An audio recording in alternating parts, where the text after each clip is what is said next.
danu narod slavi oslobođenje, kojem je velik dio pridonijela i proslavljena Crna legija.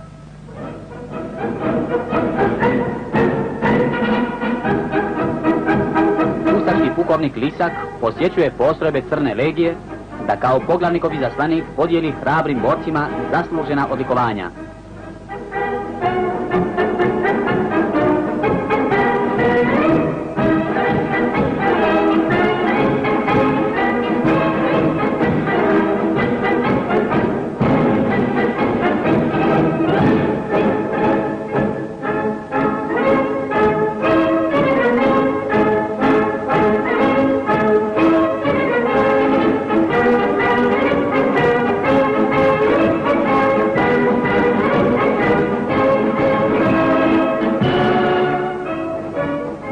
Zapovjednik Crne legije, dopukovnik Boban,